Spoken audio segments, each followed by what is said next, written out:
Have you ever met a parent who thought they knew more than doctors and scientists do about vaccinating children? Good afternoon, Dr. Jones, fellow classmates and audience members. My name is Corey Beggs. I am here today to persuade you that vaccinating your children is indeed safe and the right thing to do for both your child and everyone else's children. In the U.S., we have had the worst outbreak of preventable diseases such as measles in decades. People defend their right with the accusation that vaccinations are causing diseases such as autism, despite the mounds of evidence debunking this myth. In fact, according to Matz in 2015, a population-based study of measles, mumps, and rubella vaccination and autism, Center for Disease Control and Prevention, Internal Medicine, and multiple other research centers have conducted greater than 10 separate studies debunking the idea that vaccinations, specifically with thimerosal, have caused autism. This was a false report that should have never been published. According to Salzberg, 2015, anti-vaccine movement causes worst measles epidemic in 20 years from Forbes magazine, written on February 1st, 2015.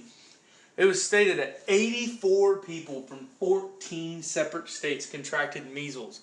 California alone had 59 confirmed cases. In the year 2000, there were 0 measles outbreaks. But in 2014, we had 644 confirmed in just 27 states. Swanson, 2015 measles outbreak with a baby at home from Seattle's Children's Hospital brings up several good points as well. First and foremost, it is unsafe for children under the age of 1 to receive the measles vaccination. If a child under the age of 1 contracts the measles vaccination, their body does not have the immune system equipped to fight this. It will kill them. Therefore, the argument that you vaccinate what does it matter if I do is invalid, because unvaccinated elder children and adults are infecting and killing young infants. This leads to other issues, such as is it even safe to take these children to Disney World, the park, or even school. Imagine for just 1 minute that you took your child to daycare so you could work, and now your infant child has measles and is suddenly fighting for their life. If only it could have been avoided. I propose that it become law that all medically able children be vaccinated. Education on this matter be ramped up, and at the very least, it be public knowledge that children unvaccinated are attending your children's school. And those children not be allowed to visit major parks and recreation such as Disney World. Brady Myrov, 2015, Should We Require Vaccinations from QED Education, tells us that measles is highly contagious, but extremely preventable, but there is no cure.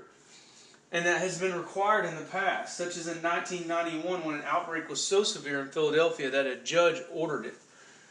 According to Kaoli, 2008 mandatory school vaccinations, the role of tort law from the Yale Journal of Biology and Medicine, it is indeed already law that children be vaccinated. The problem lies in the fact that there are religious and philosophical exemptions that recently have been exploited. We have to strengthen these laws and take them more seriously as medical professionals and educators. Quite literally, infant lives depend on it. Now, let's imagine for just a minute that not only U.S. children could go into public and not have the threat of catching a non-curable, deadly, but preventable disease, but that the world's children's population could as well. What a beautiful world that would be. In summary, currently there are hundreds of children annually that are being infected and dying from this very preventable disease because parents feel like they know better than experts who have researched this for decades. I propose that we eliminate these loopholes for not vaccinating your children, and if you still refuse, that your child not be able to attend public school or major parks such as Disney World. So I ask you, audience, please think about it very seriously the next time you think about not vaccinating or meeting someone that does not vaccinate their child. I would now like to poll the audience and ask who thinks that we should tighten our laws on this issue. And those who don't, what might I answer or say to help persuade you on such a serious issue? Thank you.